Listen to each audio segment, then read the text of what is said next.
What's going on, America? It's your boy, the Sports Fanatic, your boy Dylan. I'm back with another video, and today, NFL. Matthew Stafford, the Rams, are looking to control the NFC with the biggest game of the season.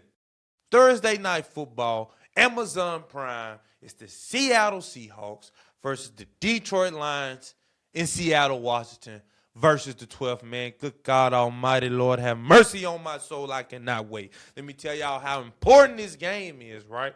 So if you don't know, you need to go watch my last video where I was talking about Matthew Stafford, the MVP race. He's going to be the second quarterback ever to possibly throw 50 touchdowns, along with having 240 touchdown seasons. Second to Tom Brady. He's going to be the third quarterback in history to throw for at least 40 touchdowns or more on 3 occasions. Matthew Stafford is about to solidify the MVP race in back-to-back weeks. Let me explain. Short week this week. Sunday, we played Detroit at home in LA. We took care of business. It was a little touch and go in the first half. It was a little touch and go.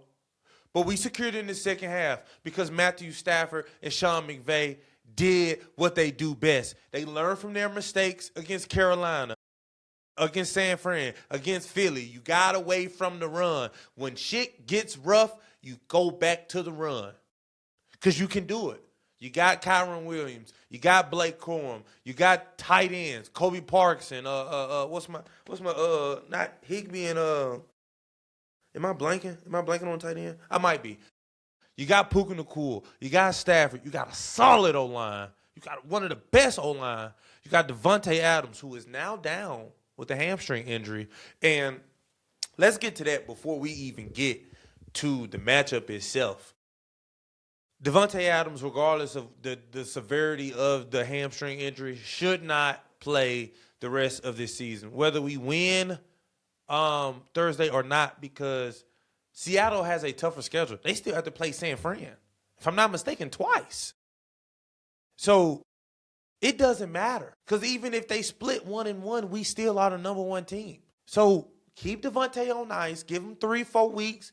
Let him get his hamstring back right. Give him a break. Let him get his back right. Everything. He get 3 weeks to fully be himself, and then go. And then we get the bye as well. We get a bye as well. So he gets about 4 to 5 weeks to come back fully healthy and get ready to go for the playoffs. So let's keep Devontae Adams on ice. All right, cool. Now, this video ain't going to be long. Because I'm not here to talk about MVP race. I'm not here to do that. I'm here to talk about the matchup. Right?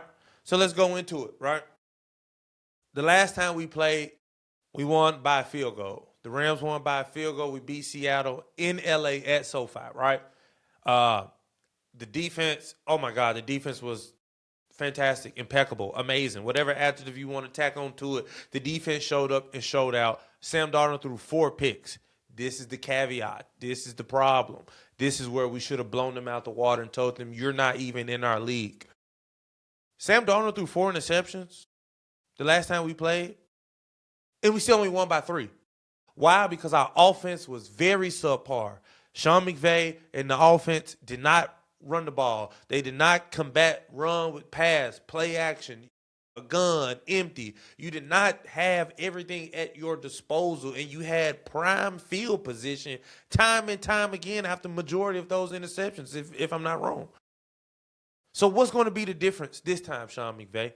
What's going to be the difference this time, Mike LaFleur, Matthew Stafford, Blake Corum, Puka Nacua, and Kyron Williams? And before we even get into that, what the hell is going on with Puka Nacua? First of all, he live in the locker room. Then he's on Aiden Ross and Neon Stream talking about, I wanted to bring y'all to the facility, but coach was like, since it's a short week, I can't do it. Puka, get it through your head. I get it. I get it, Puka. You can't be stopped. I know you're going to do your work, but it's not even about that. You should have understood off the rip. Hey, look, y'all, boy, we can't even stream. We got 2 big games this week, short week 2. Let's handle business, win, lose, or draw. Then we can go do the fun stuff. They got a whole week after this. They don't play for another 10 days. That's just how it should go, Puka. And I need you to lock in, bro. I ain't never doubted you before, and I'm damn sure not doubting you now. I believe this will probably be the biggest game of your career. I think you're going to have a field day. I think you and JSN are going to have one of the best wide receiver performances on opposite ends of all time. I think this is going to be a duel. I think it's going to be a fight. But I definitely need you to come in there focused, ready to go, and playing your best football that you've ever played, right? Okay, so let's get into the matchup, right? Sam Darnold versus Matt Stafford. Matt Stafford, right? Because Matt Stafford has taken care of the ball. He has completed not only just the methodical passes, but not only the methodical passes, but he has completed the big time plays, the 40-yard bombs, the 30-yard touchdown catches outside of the red zone. It's time and time again he has put the ball in the hands of our playmakers at the right time, and they have delivered every single time. And we've and I think people get it misconstrued. You have certain tests throughout a season that shape your season, right? We had a test early against Philly and San Fran. We lost against Philly because of a field goal kicker and red zone problems. We lost against San Fran because Kyron Williams could not hold the ball. That's how Blake Corum got involved, right? Our last loss was Carolina because we got away from the game plan, from sticking to the run. We've learned everything we could have learned. The defense got ran through against Carolina. What else is there to learn? We should have taken the majority of all of these losses, the 3 losses that we have, and we should compile them into a notebook and say, this is what we can improve on. Because it's not like we beat ourselves every time. When you think about it, we have beat ourselves every time. Nobody has beat us. We've beat ourselves, if you actually think about it. So if we don't beat ourselves, how in the hell can somebody else beat us? Think about it. This is the game. This is the moment. This is the marquee matchup that you have always dreamed of. So let's get into it. I think on the last game, I don't think Seahawks defense was good enough to put fear into our hearts. I think, like I just said, we hurt ourselves more than the teams are beating us. I expect us with no Devontae Adams. I don't think he's going to play. I expect us run a lot of 13 personnel with extra tight ends, 2 backs, and a receiver or 2. I expect Tutu, who's just coming off IR. He's had a week or 2 to get acclimated back into football settings, football environment. I think he's going to play a pivotal role. I think Whittington. I love Whittington when I seen him play last year and 2 years ago. I think those receivers. I see a lot of jet passes coming in, or screens or short plays, since we have dynamic playmakers like Tutu and Whittington coming in. I see a lot of crossing routes coming into play. Tutu had a big catch off a crossing route one of these games this season. I can't remember the game off the top of my head. He had a big crossing route, and which ultimately won us the game against one of these teams. It may have been San Fran where we lost in OT. But I just believe the offense will take a different shift. One thing about McVay and LaFleur that I love is that they adjust to the personnel. It's not the fact that they have a style and they try to make you fit their style. They adjust their style to the personnel. Carolina, we ran the ball a lot. Even last week against Detroit, we ran the ball a lot. Is there games we need to go in shotgun? We're going to go in shotgun. I don't think Seattle's defense, when we're on all 10, I don't think they can control us. Now, let's flip it, right? Before we get out of here. Let's flip it.